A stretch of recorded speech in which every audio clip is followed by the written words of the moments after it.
Dialogue. VPDO BTO भर्ती घोटाले में जिस तरह से नाम सामने आ रहे हैं, एक सवाल जिसका जवाब एसटीएफ को देना चाहिए कि क्या इतने बड़े घटनाक्रम का नकल माफिया का जो सरगना है वो एक जिला पंचायत सदस्य हो सकता है? इस जिला पंचायत सदस्य के ऊपर कौन लोग बैठे थे? क्या ये, मैं बार बार कह रहा हूं, ये इंटरस्टेट नेटवर्क काम कर रहा था? क्या इससे पहले भी ये लोग पेपर लीक कराने में शामिल थे? ऐसे कौन से वो लोग हैं जो इस तरह से नकल करके सिस्टम का हिस्सा बन गए हैं? क्योंकि अगर इन्हें सिस्टम से बाहर नहीं किया गया तो ये सिस्टम को तबाह कर देंगे, सिस्टम को करप्ट बना देंगे और ये सिस्टम पूरी तरह खत्म हो जाएगा। ऐसे ब्लैक शिप को पकड़ना बहुत जरूरी है। वो केवल बीडीओ और वीपीडीओ भर्ती तक ही शामिल नहीं हो। सवाल इस बात का है कि जिन विधायक का नाम आ रहा है, उनके भाई का नाम आ रहा है, उनके नाम का खुलासा एसटीएफ कब करेगी? और ये मामला दोस्तों यहीं तक नहीं रहेगा। अभी तो पुलिस ने गिरफ्तारियां की है, इसके बाद पुलिस को इस केस को ट्रायल में ले जाना होगा और ट्रायल में यह साबित करना होगा कि जो केस एसटीएफ बता रही है उसके ठोस साक्ष्य उसको ट्रायल में रखने होंगे। क्योंकि अभी क्या है, अभी जो भी बयान दर्ज कराएगी एसटीएफ वो कोर्ट में एडमिसिबल नहीं होता। तो जाहिर है एसटीएफ को अपनी तैयारी मजबूत करनी पड़ेगी, एविडेंस मजबूत रखने पड़ेंगे ताकि इस पूरे नेक्सस को वो एक लॉजिकल एंड तक पहुंचा पाए। कहने का तात्पर्य यह है कि जिन्होंने गलत किया है उनको जरूर सजा मिले, वो कोर्ट से बरी नहीं होने चाहिए एविडेंस के अभाव में। यह जिम्मेदारी एसटीएफ की है। कई बार हम इतनी आत्ममुग्धता का शिकार हो जाते हैं कि हमें लगता है कि साहब हमने सब कुछ कर लिया। आत्ममुग्धता का शिकार हुए बिना हमें इस नेक्सस के एक एक उस व्यक्ति तक पहुंचना है, चाहे वो कितना भी बड़ा पॉलिटिशियन है, कितना भी बड़ा ब्यूरोक्रेट है, कितना भी बड़ा नेता है, कितना भी बड़ा बिजनेसमैन है, कितना भी बड़ा माफिया है, लेकिन वो बचना नहीं चाहिए। Director general of police Uttarakhand ने एक लेटर जारी करके कहा है कि अपराधी अपराधी होता है, किसी के साथ फोटो खिंचाने से उसके अपराध कम नहीं होते। मैंने कल भी आपसे यह कहा कि कोई किसी के साथ भी फोटो खिंचा सकता है। फोटो खिंचाने से यह जाहिर नहीं हो सकता कि उस व्यक्ति की उसके साथ संलिप्तता है। लेकिन सवाल इस बात को लेकर है कि एक साधारण सा जिला पंचायत सदस्य अपने 10-12 साल की जर्नी में ऐसे कौन से काम करता है कि वो इस स्तर तक पहुंच जाता है और उसके इतने बड़े नेक्सस बन जाते हैं, इतने बड़े लिंक्स बन जाते हैं और उन लिंक्स के आधार पर वो पैसा कमाने का एक शॉर्टकट रास्ता अख्तियार करता है। किन लोगों ने, चाहे वो प्रवक्ता में शामिल हुए हों, चाहे वो इंजीनियरिंग में शामिल हुए हों, चाहे वो बीडीओ वीपीडीओ भर्ती घोटाला हो, ऐसे ब्लैक शिप को आइडेंटिफाई करके उनको सिस्टम से बाहर करना होगा। सीधी सी बात है, जो पैसा देकर आए हैं वो सबसे पहले पैसा कमाएंगे। ना उन्हें प्रदेश से मतलब है, ना इस सिस्टम से मतलब है, ना गवर्नेंस से मतलब है, ना लोगों की जो दुश्वारियां हैं उसे कम करने से मतलब है। जाहिर है ये लड़ाई बड़ी है, इसलिए हम लगातार इस डिस्कशन को आगे बढ़ा रहे हैं कि साहब ये सरगना है या इसके ऊपर कई और लोग बैठे हुए हैं जिनके नाम आने वाले दिनों में सामने आएंगे। हमने आज 3 ऐसे युवाओं को बुलाया है जिन्होंने इस वीपीडीओ बीडीओ एग्जाम में पार्टिसिपेट किया था और देवभूमि डायलॉग की कोशिश रहती है कि हम सुदूरवर्ती इलाके से भी अपने गेस्ट को बुलाएं। शंकर जोशी मेरे साथ पिथौरागढ़ से जुड़ रहे हैं। शंकर, बहुत धन्यवाद। प्रवीण असवाल टिहरी गढ़वाल से मेरे साथ जुड़ रहे हैं और संदीप सैनी मेरे साथ विकास नगर देहरादून से जुड़ रहे हैं। आप तीनों का स्वागत है। प्रवीण से मैं शुरुआत करना चाहूंगा। प्रवीण, जिस तरह से ये पूरा मामला सामने आया है और अभी तक के जितने भी घटनाक्रम सामने आए जिसमें 18 गिरफ्तारियां हो चुकी हैं और कुछ और लोगों की गिरफ्तारी अभी एसटीएफ कर सकती है जिस तरह के संकेत मिल रहे हैं, आपको लगता है कि ये काम पूरा हो गया या आपको भी अंदेशा है कि साहब ये नेटवर्क बहुत बड़ा है, इसमें अभी और तह तक जाने की जरूरत है? सर, सबसे पहले आपको नमस्कार सर। आपने अपने मंच के माध्यम से हमें मौका दिया अपनी बात रखने का, पक्ष रखने का। अब सर मैं जो आपने पूछा कि जो है इतनी गिरफ्तारियां हो चुकी है, सर मुझे अपनी एसटीएफ की टीम पर बहुत ही भरोसा है। एसटीएफ ने जो गिरफ्तारियां की है, ये गिरफ्तारियां अभी तक जो है उनके पास जो प्रेजेंट साक्ष्य थे उनके हिसाब से की है, और आगे भी और भी होंगी, क्योंकि जिस स्तर पर इन्होंने ये गड़बड़ी की है उसमें और लोग भी हो सकते हैं। सर हमारा सिर्फ एक रिक्वेस्ट है कि जब तक इन अपराधियों को पकड़ा ना जाए, इनके खिलाफ अच्छे से अच्छे ठोस एविडेंस जमा ना किया जाए, क्योंकि होता क्या है ना सर, 2020 में आपने देखा कि इनके खिलाफ जो है एफआईआर होती है और ये छूट जाते हैं। इनके छूटने के बाद ये लोग दोबारा से जो है वीडियो परीक्षा को भेद कर हमारा भविष्य खराब करते हैं। सर ये लोग कब तक हमारा भविष्य खराब करते रहेंगे? ऐसे अपराधियों को पकड़कर बिल्कुल इस बार तो जो है जब सफाया चल रहा है और हमारी उत्तराखंड की पुलिस जो है इतने अच्छे से काम कर रही है, सर एक भी अपराधी छूटना नहीं चाहिए सर। मैं आपकी अगर ये बात से अपराधी एक सहमत भी हूं। छूट गया, अगर 2020 में एक ही भी इस नेक्सस का भंडाफोड़ हो जाता तो शायद इनकी हिम्मत नहीं होती कि ये बीडीओ और वीपीडीओ के पेपर लीक कर सकते। अगर हम 2020 बिल्कुल में ही सर। इनको इनके लॉजिकल एंड तक पहुंचा देते। शंकर जोशी जी, ये बात संदीप की बिल्कुल प्रवीण की बिल्कुल सही है कि हमने 2020 में एसआईटी जांच में इस व्यक्ति का नाम आया था, लेकिन उसका क्या हुआ किसी को मालूम नहीं चला। अगर उस दौर में भी हम बहुत तन्मयता से इन लोगों के खिलाफ काम करते और पूरी तरह से एविडेंस मजबूत साक्ष्य इकट्ठा करके इनके केस को लॉजिकल एंड तक पहुंचाते, तो शायद आज आप जैसे युवा जो हैं या जिन लोगों का सिलेक्शन हुआ है वो अपने आप को ठगा महसूस नहीं करते। सर यहाँ पर एक विषय मैं ये कहूंगा कि 2019 में जब ये अपराधी पकड़ा गया था, 2019 के फॉरेस्ट गार्ड भर्ती में इसका नाम था, एफआईआर से इसका नाम वापस ले लिया गया। और इसको किसी ने किसी का तो संरक्षण रहा होगा, क्योंकि हाकम सिंह रावत स्वयं तो अपनी एफआईआर वापस नहीं ले सकता, किसी ने किसी का संरक्षण रहा होगा, चाहे वो प्रशासन का रहा हो, चाहे राजनीतिक संरक्षण रहा हो। अब विषय ये है ना, अभी का विषय भी लगभग वहीं जा रहा है। 2019 में जब ये पकड़ा गया, इस पर कोई कार्रवाई नहीं हुई, बल्कि इसकी एफआईआर वापस ले ली गई। और अभी भी कहीं ऐसा ना हो, क्योंकि आपके विभिन्न फोटोग्राफ्स आप देख रहे हैं, अलग अलग टाइप के फोटोग्राफ सामने आ रहे हैं, कभी किसी राजनीतिक व्यक्ति के साथ, राजनीतिक व्यक्ति के भी साथ भी नहीं, देश के मुखियाओं के साथ इसका चित्र सामने आ रहा है। तो कहीं ना ऐसा ना हो कि इस बार भी ऐसा ही कोई साठगांठ बनाकर इनको बचा लिया जाए। नहीं तो आप कह रहे हैं कि जब आप ये चित्र देख रहे हैं तो आपके जहन में ये आ रहा है कि कहीं साहब, ये जांच सौंप दी। तो आप कह रहे हैं कि जब आप इन फोटोग्राफ्स को देखते हैं तो आपके जहन में ये आ रहा है कि कहीं इसको संरक्षण ना मिले, इस बात से आप डर रहे हैं? सर हम तो बहुत डरे हुए हैं, भविष्य में भी ये ऐसा ही करते रहेंगे। अगर अभी संरक्षण मिल गया, 2019 में संरक्षण मिला और 2022 में इन्होंने कारनामा करके दिखा दिया, 21-22 में अभी फिर संरक्षण प्राप्त होगा, क्योंकि जिस प्रकार के फोटोग्राफ्स आ रहे हैं, फिर ये 23-24 में कारनामा करेंगे। ये उत्तराखंड क्या इसीलिए बनाया हमारे वरिष्ठों ने। मैं बहुत डर जाता हूँ सर किस समय, क्योंकि हमारी आयु 34-35 साल होने को है। अब हमारे पास कुल 4-5 साल 6 साल बचते हैं परीक्षा की तैयारी के। इन 4-5 सालों में भी कहीं ऐसे लोग बच जाएं और आगे को हम लोगों की तो बहुत समस्या खड़ी हो जाएगी सर। इसमें सीबीआई जांच होनी चाहिए, सीबीआई जांच। अच्छा, मैं जो निकले हैं ना हमारे भाई लोग, शायद मैं सर कुछ पॉइंट से बाहर रह गया, जो निकले हैं हमारे भाई लोग, उनसे मैं एक चीज कहूंगा सर, हम लड़े ना आपस में। मैं बहुत रिक्वेस्ट करके कहूंगा, हम लोग आपस में, हम छात्र हैं, अभी तक हम किसी की ज्वाइनिंग नहीं हुई है, हम छात्र हैं। यहाँ पर क्या होगा भविष्य में, अगर ये हाकम सिंह रावत फिर बच जाता है तो भाइयों आपके दूसरे भाइयों पर इसका असर पड़ेगा। बिल्कुल, कल हमने इसी पे चर्चा की थी कि हाकम का हाकिम कौन है भाई?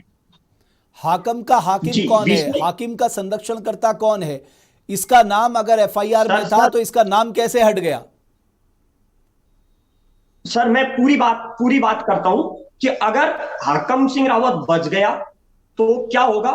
ये भर्ती जो हमारे ऊपर आरोप लग रहे हैं कि आप भर्ती को कैंसिल कराना चाहे, ये भर्ती, क्योंकि इतनी बड़ी मात्रा में लोग इस भर्ती से प्रभावित हुए हैं, बाहर हुए हैं, वो लोग सब कोर्ट जाएंगे। कोर्ट में जाते जाते कोर्ट का फैसला आते आते 3-4 साल लगेंगे। 2018 की बीपीडीओ भर्ती उत्तर प्रदेश की कल परसों फैसला आया, तो 3-4 साल हम क्यों लटकाए रखे हैं अपने आप को, चाहे चयनित पक्ष हो या पीड़ित बाहर हुआ पक्ष हो। हम क्या 3-4 साल ऐसे ही लटकाए रखेंगे अपने आप को?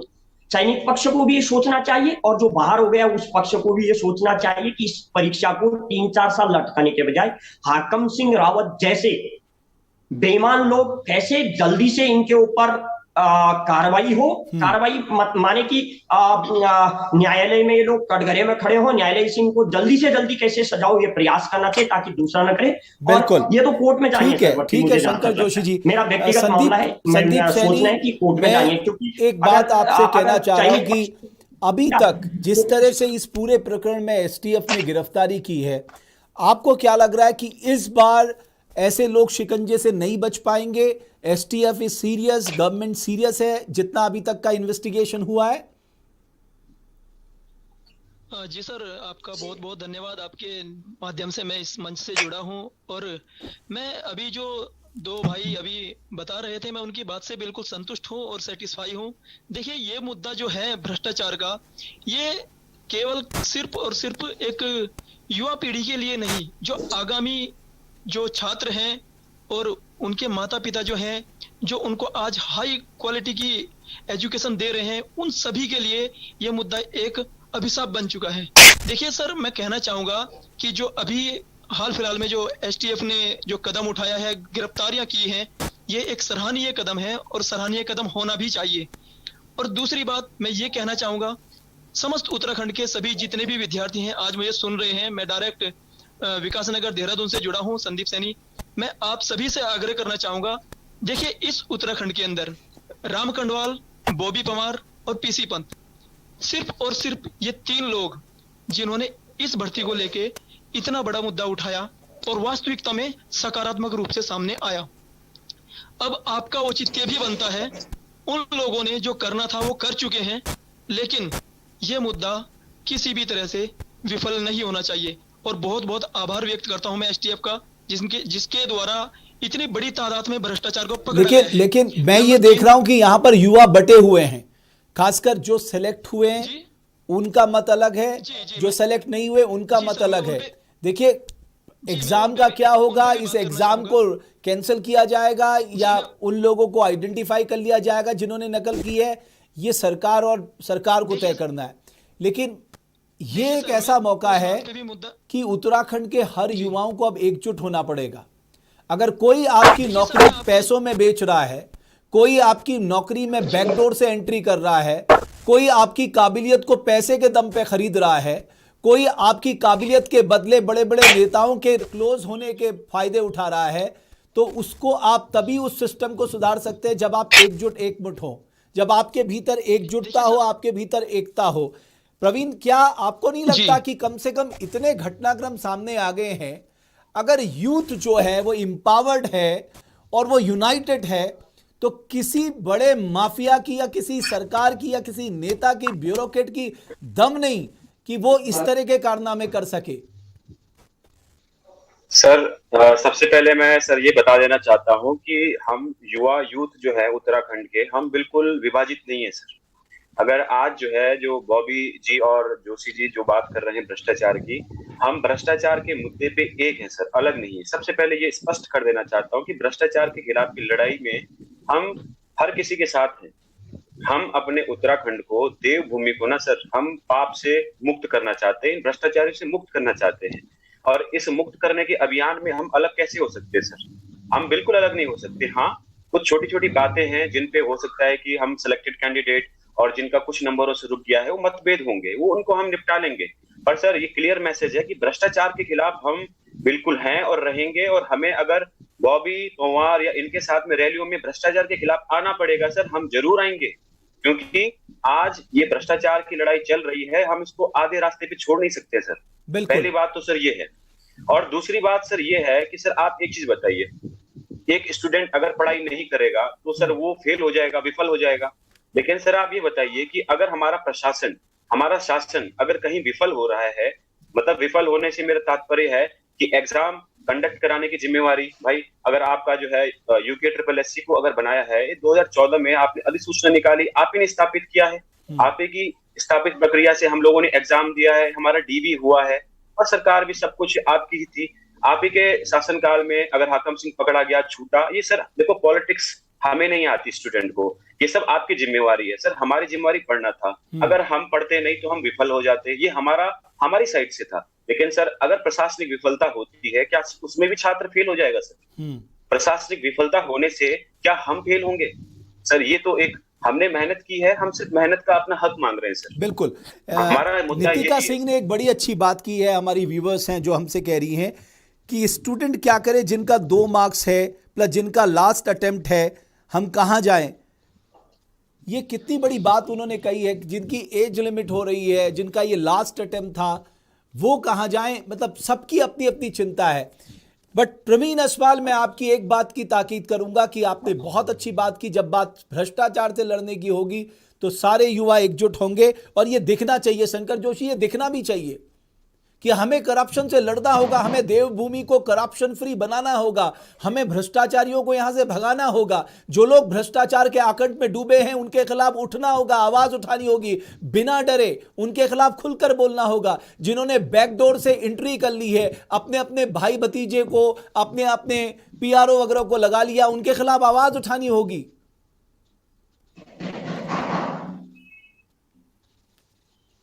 शंकर, मेरी आवाज आ रही है? जी जी जी सर। करप्शन के मामले में सबको एकजुट होना पड़ेगा, इसमें कोई मतभिन्नता नहीं चाहिए शंकर। जी जी सर, आपकी आवाज ना कट के आ रही है, आपकी आवाज स्पष्ट नहीं पहुंच पा रही है, रुक रुक के आपकी आवाज आ रही है। सर मैं जब तक जोशी जी तैयार नहीं तब तक मैं सर बीच में थोड़ा सा अपना पॉइंट रखना चाहूंगा सर। बोलिए बोलिए। सर मैं ये कह रहा हूँ सर, आज जो नकल माफिया हमारे सामने आया है सर, तो ये 2000 मतलब जो हमारी वीडियो की परीक्षा हुई सर, आपको क्या सर, आपको भी तो सर ये लगता होगा कि अगर इसकी संलिप्तता वीडियो में है, प्रिंटिंग एजेंसी अगर कोई पेपर वहां से लीक हो रहा है सर, आपको नहीं लगता कि पूर्व के एग्जामों में भी ये क्या? मैं वही कह रहा हूं, ये दायरा आप यहां तक सीमित मत रखिए, इस दायरे को बढ़ाइए। ऐसे सिस्टम में जो लोग जा चुके हैं उनको बाहर निकालिए साहब, ऐसे नाकाबिल लोग आपके सिस्टम को खोखला कर देंगे, ये आप मान के चलिए। साक्षी पवार हमारी एक व्यूवर हैं, वो कह रही हैं कि हम उत्तराखंड के उत्तरकाशी जिले के बारे में पिछले कई समय से आपको माध्यम से आप तक उत्तर जिला पंचायत में महाघोटाले के बारे में आपको उजागर करवाना चाहते थे। पिछले वर्ष 2019 से लेकर आज तक हो रहे इस महाघोटाले में कोई बात सुनने को राजी नहीं, न सरकार न मुख्यमंत्री, जबकि एसआईटी जांच भी हो गई है। मैं साक्षी पवार जी आपसे कहता हूं ये सारी डिटेल आप मुझे भेज दीजिएगा, हम जरूर इस पे काम करेंगे, बट एविडेंस जरूर होना चाहिए। प्रशांत कुमार कह रहे हैं हम तो अपने अधिकार के लिए लड़ रहे हैं। Anil Nautiyal, justice for hard working selected students. Anas Malik जड़ रहे हैं। लवराज रिकोटिया हमारे साथ जुड़ रहे हैं। अजय पवार, अमित कोठियाल, मैं सबको बहुत धन्यवाद देता हूं। अजय सिंह, बीतू राणा, आप सबका बहुत बहुत धन्यवाद। और अनस मलिक कह रहे हैं अगर वीडियो वीपीडीओ परीक्षा रद्द हो गई तो 2015 के बाद सभी परीक्षाएं रद्द होनी चाहिए, जो भी नौकरी कर रहे हैं उनको तत्काल हटा देना चाहिए। सिर्फ वीडियो वीपीडीओ में चयनित छात्री अपना बलिदान क्यों दे, यानी उनकी अपनी बातें हैं। सैनी साहब, आप कुछ कहना चाह रहे हैं? जी सर, जी मैं कहना चाहूंगा सर, अभी आपने चयनित छात्र और जो चयनित नहीं हो पाए हैं उनकी अभी बात की थी आपने, तो मैं उस मैटर में कुछ कहना चाहूंगा आपको। बोलिए। देखिए सर, बात यह है जो अभी चयनित छात्र हैं, कहीं ना कहीं उनको भी इस चीज को देख लेना चाहिए कि आज वो सिलेक्ट हुए हैं, हम काबिले तारीफ हैं, उनकी तैयारी बहुत अच्छे लेवल की है, हम किसी को नीचा दिखाना नहीं चाहेंगे, क्योंकि एक तैयारी का जो आज स्तर है वो उस जगह पहुंच चुका है, बहुत मेहनत की जरूरत होती है। लेकिन कहीं ना कहीं उनको भी इस चीज को समझना होगा कि आज से पहले अगर ये भ्रष्टाचार ना होता तो आज से पहले वो एक अच्छे पोस्टों पे निकल चुके होते। वो पटवारी भी हो सकते थे, लास्ट टाइम वीडियो वीपीडीओ भी हो सकते थे, इससे पहले बहुत सारी पोस्टें ऐसी आई हैं जो अच्छे लेवल की पोस्टें थी, उसमें भी वो निकल सकते थे। लेकिन मैं उनको भी यही कहना चाहूंगा कि आज जो भी है, आपको भी और समस्त उत्तराखंड के समस्त विद्यार्थियों को जो भी कॉम्पिटिटिव एग्जाम की तैयारी कर रहे हैं, इसके विरुद्ध में खड़ा होना पड़ेगा, तभी हम इस चीज का सामना कर सकते हैं। और दूसरी बात, देखिए राजनीतिक बात करते हैं, अगर इस भ्रष्टाचार के अंदर राजनीतिक हस्तक्षेप की बात की जाए, देखिए हमारे 70 विधायक हैं उत्तराखंड के अंदर, लगभग 2 महीने का समय गुजर चुका है इस भ्रष्टाचार को लेके। आज तक किसी भी विधायक ने, सिर्फ 1-2 विधायक को छोड़कर, आज तक किसी भी विधायक ने इस मैटर में कुछ भी नहीं बोला। क्या उनका औचित्य नहीं था? क्या उनका ये अधिकार नहीं था? क्या भ्रष्टाचार में इस सब चीज को देखते हुए वो चुप्पी साधे हुए हैं? ये सब चीजें क्या नोटिस करती हैं? क्या दर्शाने की कोशिश कर रहे हैं वो? मैं ये कहना चाहता हूं सर, जो उत्तराखंड में भ्रष्टाचार हुआ है, वास्तविकता में उसकी जड़ें बहुत गहरी है, लेकिन खुद को बचाने के लिए किसी न किसी माध्यम का सहारा लिया जा रहा है। और देख लीजिएगा सर, जिस दिन ये हाकम सही बोलेगा, उस दिन बहुत बड़े नामचीन नेता, हो सकता है मंत्री, विधायक, बहुत सारे नाम निकल के सामने आने वाले हैं।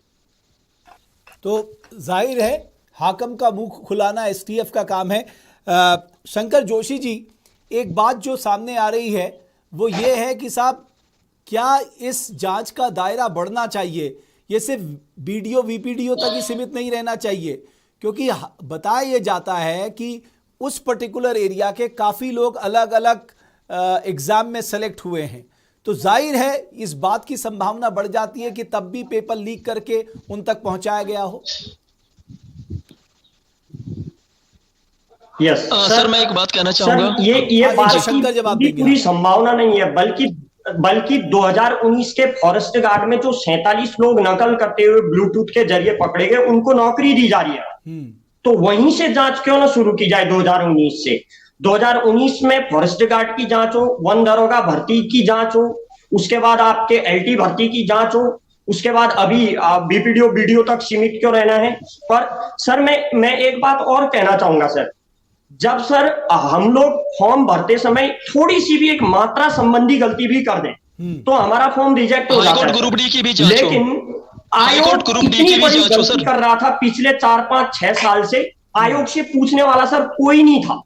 किसी ने नहीं आयोग से पूछा कि तुम गलती क्यों कर रहे हो। लगातार गलत क्वेश्चन बनते गए, आयोग से किसी ने नहीं पूछा आप गलत क्वेश्चन क्यों बना रहे हो। बाद में डिलीट कर देते थे, डिलीट करने की नौबत क्यों आई, एक्सपर्ट टीम आपकी क्या कर रही थी, कोई पूछने वाला नहीं था। सर जब आयोग से कोई पूछ नहीं, हमको तो फॉर्म भरते समय गलती होने के बाद दोबारा चांस भी नहीं मिलता, और आयोग से पूछने वाला। आयोग सर मजबूत होना चाहिए, आयोग के ऊपर जिम्मेदारियां तय होनी चाहिए आयोग की। अगर एक प्रश्न पत्र भी लीक हुआ या फिर एक प्रश्न पत्र में कोई भी प्रश्न गलत बनते हैं तो आयोग के ऊपर कठोर सजा का प्रावधान कानून के तहत लाना चाहिए। और जांच का विषय है सर, बिना सीबीआई जांच के कभी भरोसा नहीं करेगी, क्योंकि एसटीएफ ने 2019 में इसी पुलिस ने जांच की थी और जो 47 लोग ब्लूटूथ के जरिए नौकरी करते कैसे भरोसा कर ले?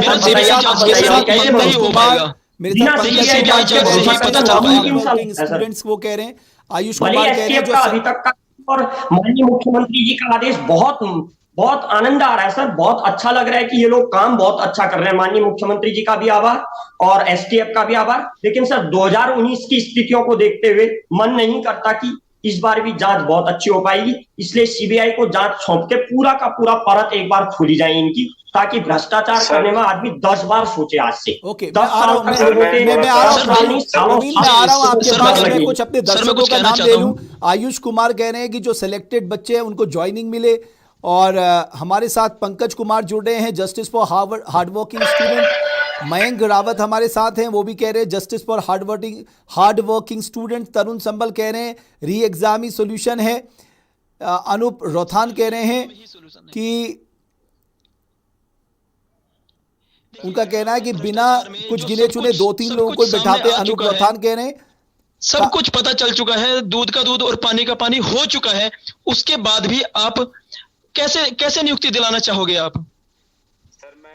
कैसे क्लियर करना चाहोगे कि जो स्टूडेंट सिलेक्ट हुए हैं उनकी कॉपी के साथ छेड़छाड़ ना की गई हो? चलो मान लीजिए हम मानते हैं कि कुछ विद्यार्थियों को पेपर दिया गया था, कुछ विद्यार्थियों को पेपर दिया गया था। हमें ये देखना है कि इससे पहले जो एग्जाम हुए थे, हमें ये देखना है कि इससे पहले जो एग्जाम हुए थे, प्रवीण हमें ये भी देखना होगा कि इससे पहले जो एग्जाम हुए थे क्या उन पेपर की ट्रांसपेरेंसी कॉम्प्रोमाइज हुई थी। हमें इस पे भी ध्यान देना होगा, क्योंकि अगर आप इस तरह के लोगों को अपने सिस्टम में लाएंगे तो साहब आपके सिस्टम को फिर कोई नहीं बचा सकता। सर मैं थोड़ा सा अपना पक्ष रखना चाहूंगा, जैसे जोशी जी और सैनी जी कह रहे हैं ना सर कि री एग्जाम ही सॉल्यूशन है। सर मैं इनसे पूछना चाहता हूं कि इनकी जो प्राथमिकता है सर, क्या प्राथमिकता है इनकी भ्रष्टाचार को उजागर करना है कि री एग्जाम करवाना है? सबसे पहले हमारी प्राथमिकता अभी की सेट होनी चाहिए, और वो प्राथमिकता है भ्रष्टाचार को उजागर करके इनको जो है सख्त से सख्त सजा मिले। अब ये री एग्जाम करवा के बीच में अगर चिल्लाते रहेंगे तो भ्रष्टाचारी कहीं ना कहीं छुप जाएंगे। तो पहली प्राथमिकता हमारी है कि भ्रष्टाचारियों को हम पकड़े, उन पर नकेल कसे, एक भी नहीं बचना चाहिए। और सर रही बात दूसरी की मेहनती छात्र है, सर आप ये बताइए सर, मेहनती छात्र ने मेहनत की है, आप जो है उसके साथ कैसे न्याय करोगे, जस्टिस कैसे करोगे?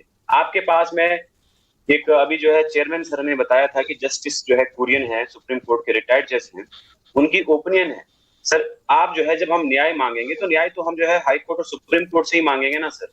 जब सेग्रीगेट हो रहा है, जब दूध और पानी अलग हो रहा है, हमारी एसटीएफ बिल्कुल अच्छे से जांच कर रही है। पहले तो सबसे पहले जब ये भ्रष्टाचार का मुद्दा उठा था तो हमने बहुत सारी जगह कमेंट में देखा कि ये मतलब कभी सीएम के लिए कुछ अनाप शनाप कहते हैं, कभी कुछ, लेकिन जिस भी तरीके से जांच हुई है और जांच पे जब इतना अच्छा एक्शन चल रहा है तो उसके बीच में आप जो है फालतू में अभी कोई अफवाह न फैलाएं। जांच चल रही है, जांच अच्छे से होगी, हमें भरोसा है। देना कि साहब सीबीआई जांच कराइए, मुझे लगता है जब एसटीएफ जांच कर रही है तो हमें एसटीएफ पे भरोसा करना चाहिए, एसटीएफ पे ट्रस्ट करना चाहिए। CBI central bureau of investigation से जांच करा के आप क्या कहेंगे? बाहर वालों पे करेंगे सर भरोसा। बिल्कुल, मुझे लगता है अभी एसटीएफ पे बिल्कुल भरोसा करना चाहिए, लेकिन हाँ, ना भरोसा करने की एक बड़ी वजह जो है वो एसआईटी की वो रिपोर्ट है जो जिसमें हाकम का नाम पहले आया था, इसका नाम कैसे गायब हो गया, इसका जवाब जो है मुझे लगता है एसआईटी से पूछा जाना चाहिए। और उस समय क्या हुआ कि कोर्ट में ये मामला इतना कमजोर हुआ, इसकी पैरवी इतनी कमजोर क्यों हुई,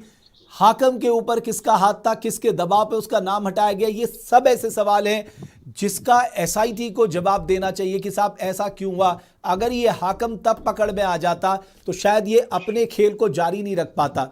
लेकिन एक बात मुझे अच्छी बात लगी प्रवीण की कि उसने हमारी प्रायोरिटी फिक्स होनी चाहिए कि अगर हम करप्शन से लड़ लिए तो शायद आने वाले अपने युवा साथियों के भविष्य को हम बचा पाएंगे। सैनी जी। जी सर, जी सही बोला है, जो अभी बोला है भाई साहब ने वो बिल्कुल सही बोला है। देखिए प्राथमिकता तो है, ये वास्तविकता है कि प्राथमिकता यही रहेगी, और मैं खुद भी चाहता हूं कि भ्रष्टाचार को मुक्त किया जाए उत्तराखंड से। देखिए प्राथमिकता इसी विषय पे है कि उत्तराखंड से भ्रष्टाचार को मुक्त किया जाए, बट आप उस चीज को भी नहीं भूल सकते कि भ्रष्टाचार सभी के साथ हुआ है। आज चिन्हित लोग सिर्फ 900 कैंडिडेट्स हैं जो चयनित हुए हैं, लेकिन इस भ्रष्टाचार का शिकार 1.5 लाख लोग हुए हैं, ये भी आप नहीं भूल सकते। और 1.5 लाख की बात नहीं है सर, ये 2015 से जो खेला चल रहा है ना, इसमें कम से कम करोड़ों लोगों के रोजगार छीन चुका है। इस चीज को भी आप इग्नोर नहीं कर सकते। प्लस आप बोलते हो कि नियुक्ति दे दी जाए, नियुक्ति दी जाए तो किस बेस पर दी जाए नियुक्ति उनको? अगर आप नियुक्ति की मांग करते हैं तो किस बेसिस पर नियुक्ति दी जाए विद्यार्थियों को? नहीं दी जाए ये तो गवर्नमेंट का काम है, ये गवर्नमेंट का काम है। जब एसटीएफ हमारी पूरी जांच कर रही है, हमें बिल्कुल कितने घंटे रिमांड पे लिया जाए, अगर हम बिल्कुल पाक साफ हैं तो सर क्या हमें नियुक्ति नहीं मिलनी चाहिए? नियुक्ति किस बेस पे नहीं मिलनी चाहिए सर? आप इनसे पूछिए कि नियुक्ति किस बेस पे। देखिए सर, मैं बताता हूँ, मैं जवाब देता हूँ। मैं बताता हूँ सर, मैं एक चीज मैं कहना चाहता हूँ कि नियुक्ति मिलनी चाहिए, बहुत सही है। जिन्होंने मेहनत की है वो कह रहे हैं कि हमने मेहनत की है, क्या हम मेहनती नहीं थे जो बाहर हो गए इस भ्रष्टाचार से? आप ये शो करना चाह रहे कि केवल हम मेहनती हैं और बाकी लोग जो बाहर हुए मेहनती नहीं है? सबके साथ अन्याय हुआ है। अभी जो मेहनती लोगों के साथ अन्याय हो रहा है, जो बाहर हुए उनके साथ अन्याय नहीं हुआ है। और सर मैं एक चीज कहना चाहूंगा, मैं छोटा सा थोड़ा सा समझ लूंगा। मध्य प्रदेश में टीवी के 3 पेपर रद्द हो गए, तो कहीं ना कहीं तो बलिदान देना होगा। रद्द हो गए, नियुक्तियां रुक गई। और बिहार में बीपीएससी 2022 की परीक्षा रद्द कर दी, नियुक्तियां रुकी। यूपी टेट का पेपर आपने देखा होगा, रुके ही नहीं, बल्कि वहां यूपी टेट का पेपर लीक होने के बाद बुलडोजर भी चले। हरियाणा में कांस्टेबल भर्ती रद्द हो गई, हिमाचल में पुलिस भर्ती रद्द हुई। वहां मेहनती लोग नहीं थे क्या? वहां मेहनती लोग थे, वहां सब वैसे लोग थे। जानना चाहता हूं जो ये रद्द का जो है बता रहे हैं सर, क्या इनके पास वैसे एग्जांपल नहीं है कि जिनमें जो है डेफिनेटली रद्द होनी चाहिए, डेफिनेटली रद्द होनी ही चाहिए, क्योंकि इसके आगे का कोई रास्ता नहीं है, कोई रास्ता नहीं है। सिर्फ पकड़े जा चुके हैं गुनहगार और अभी इंक्वायरी में लगी है। रास्ता है तो हम जो है भाई आपको नियुक्ति मिलनी चाहिए। ऐसे बहुत सारे जजमेंट हैं पर ये लोग जजमेंट मानने के लिए तैयार नहीं है सर। ये सुप्रीम कोर्ट के जजमेंट को भी नहीं मान रहे हैं, आप ये सिर्फ वो एग्जाम्पल दिखाते हैं जिन एग्जाम्पल में रद्द हुआ है, बाकी एग्जाम्पल ऐसे भी तो हैं जिनमें मेहनती छात्रों को उनका प्रतिफल मिला है। अब सर ये बात कर रहे हैं कोई सी एग्जाम की, अगर भ्रष्टाचार तुरंत एग्जाम के बाद उजागर होता तब तो चलो मामला कुछ और है, लेकिन सर इतने दिनों तक चुप रहना, हमारी डीबी हो जाना, सब कुछ हो जाना सर, ये सर आप भी बताइए क्या हम जो है 2015 से जो है सर हम झेलते रहेंगे? 2015 से चल रहा है क्या? 15 से लेकर अभी तक सभी एग्जामों को रद्द कर सकते हैं? भ्रष्टाचार के मामले को दबाई शुरुआत से कह रहे हैं सर भ्रष्टाचार, हमने तो शुरुआत में कह दिया था पेपर के अगले दिन से ही कि इसमें गोलमाल है, रिजल्ट आने के अगले दिन से ही, रिजल्ट आए अगले दिन से कह दिया था इसमें गड़बड़ है, लेकिन जांच नहीं हुई, जांच हुई होती तो आज कब का भ्रष्टाचार पकड़ा गया होता। उठाई गई, लेकिन माननीय सचिव के संतोष बड़ोनी जी के द्वारा उस आवाज को दबाया गया, दबाने का कार्य किया गया कि आप प्रूफ लाइए। अरे कब तक प्रूफ दिखाएंगे आपको? कितना प्रूफ दिखाएंगे आपको? सर मैं इनसे बोलना चाह रहा हूं कि ये कह रहे हैं कि पेपर लीक हुआ है, भ्रष्टाचार व्यापक तरीके से हुआ है। सर ये बताइए कि जब इतने व्यापक तरीके से हुआ है तो ये एसटीएफ के पास क्यों नहीं जाते हैं? हर वो बंदा क्यों नहीं जाता है जिसके पास प्रश्न आया है? क्या इनको डर लगता है? जिसके पास अगर आप व्यापक तौर पे हुआ है तो जाए एसटीएफ पे बताए कि मेरे पास इतने प्रश्न आए हैं, अपनी संख्या बताए ना सर। ये बताने के लिए कोई तैयार नहीं है। यहाँ पे मौका परस्त लोग भी हैं जिन लोगों ने सोचा कि मेरा अगर चयन हो जाता है तो ठीक है, नहीं होता है तो मैं उसके बाद तब बोलूंगा। तो सर कहीं ना कहीं जो है थोड़ा मौका परस्त भी है सर। सर लीक के मामले में मैं सर आपसे रिक्वेस्ट करूंगा जब अगला पैनल कभी बैठाएं तो लीक के मामले में कानून क्या कहता है, पेपर लीक होने के बाद कानून क्या कहता है, ये भी एक पॉइंट है। एक नकल करना कई तरीका का हो सकता है किसी को कमरे में बैठकर नकल कराई गई हो सकता है किसी को ब्लूटूथ के जरिए कराई गई हो। लीक के मामले में क्या कहता है कानून? लीक के मामले में पुराने जजमेंट देखिए, लीक के मामले में केवल और केवल रद्द होना है। ऐसे रद्द नहीं करेगी सरकार या आयोग, रद्द नहीं करेगा, लोग सुप्रीम कोर्ट जाएंगे। तो मैं आपसे कह रहा हूं चयनित पक्ष से कि भाई साहब आप लोग हम लोग एक ही हैं, अभी छात्र हैं हम लोग। चयनित पक्ष तो चाह रहा है ज्वाइनिंग हो और आप लोग कह रहे हैं हमें ज्वाइनिंग मिलनी चाहिए और हमसे कह रहे हैं आप लोग क्या आप एसटीएफ की रिपोर्ट का इंतजार कीजिए। भले दो आपका ये दोहरा रवैया है कि आप हमें ज्वाइनिंग कीजिए और चयनित पक्ष कह रहा है ज्वाइनिंग कीजिए और हमसे कह रहे हैं आप एसटीएफ की रिपोर्ट पर विश्वास कीजिए। रुकिएगा, ये दोहरा रवैया है। सीबीआई जांच होनी चाहिए, जब आपके जो है सीबीआई जांच होनी चाहिए और दिल्ली जाते हैं और वहां से मामले का कानून ध्यान दीजिए, आप उस ओपिनियन को भी नकार दे रहे हैं। भाई अगर पेपर लीक हुआ है तो सर, जब आइडेंटिफाई हो रहे हैं, भ्रष्टाचारी आपको मिल रहे हैं तो आपको दिक्कत क्या? आप मेहनतियों को कैसे पीछे छोड़ सकते हैं? आप तो स्वार्थी बन रहे हैं ना। आप मेहनतियों को उनको न्याय कैसे दिलाएंगे? आप ये बताइए। 2015 से आप न्याय दिला पा रहे हैं? 2015 से जितने एग्जाम मेहनतियों को सर मैं बताता हूँ, ठीक है सर मैं आपका नाम नहीं जान रहा हूँ, आप देहरादून से या जहाँ से भी जुड़े हैं, मैं आपका नाम नहीं जान पा रहा हूँ। मैं आपको बताता हूँ न्याय कैसे दिलाएंगे। न्याय ऐसे होगा, जो मेहनती छात्र है वो तैयार हो चुका है, बहुत बेहतर बौद्धिक स्थिति है उसकी, बहुत बेहतर पढ़ाई है। मेहनती छात्र ये जो एग्जाम होता है दोबारा एग्जाम निकालने की क्षमता वाला होता है मेहनती छात्र। दोबारा एग्जाम होने में भूल गया हो ऐसा क्या?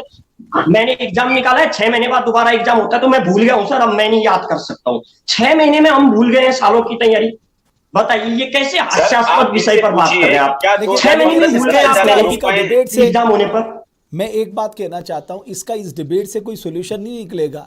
ये तो गवर्नमेंट को तय करना है कि साहब उनको री एग्जाम कराना है या वो सारे लोग उन्होंने आइडेंटिफाई कर लिए जिन्होंने पेपर देखा था और उसके बाद एग्जाम दिया था और वो निकल गए। ये मुख्यमंत्री जी के जी सर मैं कहना चाहूंगा मुख्यमंत्री जी के पास वो ताकत है, वो पावर है, वो अधिकार है कि अगर किसी भी भर्ती के अंदर भ्रष्टाचार सिद्ध हो जाए तो मुख्यमंत्री जी अपने स्तर से उस वरिष्ठ को भर्ती को निरस्त करके आगामी डेट क्लियर कर सकते हैं उसकी। लेकिन अभी भी इतना समय लग रहा है तो ये कहीं ना कहीं सवाल निशान खड़े करता है। चलिए मैं आप लोगों का दूसरी बात, मेरे पास समय समाप्त हो गया। सुप्रीम कोर्ट कहता है कि कोई भी एग्जाम लीक हो जाए, एग्जाम होने से पहले 1 घंटा पहले या 1 मिनट पहले भी अगर वो लीक हो जाए तो उस भर्ती को निरस्त करके पुनः एग्जाम कराया जाए। चलिए बहुत बहुत धन्यवाद आप तीनों का। ये जो वीपीडीओ बीडीओ भर्ती घोटाला सामने आया है इसने एक बात तो स्पष्ट कर दी है कि हमारे ये जितने भी एग्जाम थे ये इनकी ट्रांसपेरेंसी कहीं ना कहीं कॉम्प्रोमाइज हुई है। और ये नेक्सस केवल इस पर्टिकुलर एग्जाम में ही शामिल नहीं था, इससे पहले भी ये नेक्सस था। सवाल ये भी उठता है कि एसआईटी ने जो जांच की थी, जांच के बाद जो भी नाम सामने आए थे उनको अपना लॉजिकल कंक्लूजन तक क्यों नहीं पहुंचाया गया, वहां कहां कमजोरी रह गई। और जो लोग गलत तरीके से इस सिस्टम में प्रवेश कर चुके हैं और उस सिस्टम को खोखला बना रहे हैं, उन ब्लैक शिप को कैसे आप आइडेंटिफाई करके इस सिस्टम से बाहर करेंगे। आप सोचिए, जो पैसा देकर नौकरी पा रहा है वो पैसे ही कमाएगा, और वो नाकाबिल है, वो कैसे काबिल होगा।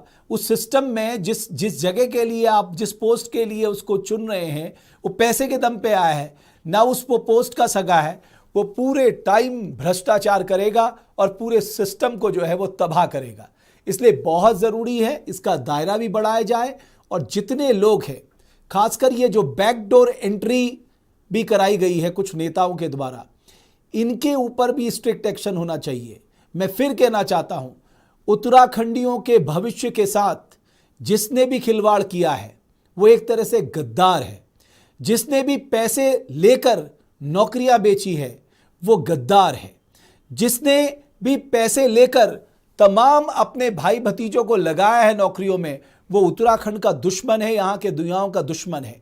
ऐसे लोगों के खिलाफ बिना भेदभाव के सख्त से सख्त कार्रवाई जरूर होनी चाहिए।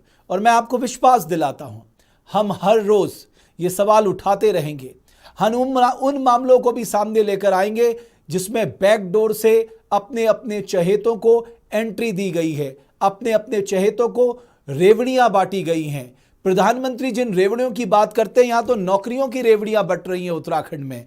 और जिन जिन लोगों को, जिन जिन नेताओं के सगों को वो रेवड़ियां बटी हैं, जल्दी वो तस्वीर भी आपके सामने होगी, क्योंकि ये मसला उत्तराखंड के युवाओं से जुड़ा है, उनके भविष्य से जुड़ा है। इसलिए देवभूमि डायलॉग हमेशा जैसा कि अपनी आवाज उठाते रहा है, आगे भी हम इस तरह के लोगों को एक्सपोज करेंगे। बहुत बहुत धन्यवाद हमारी इस खास पेशकश को देखने के लिए।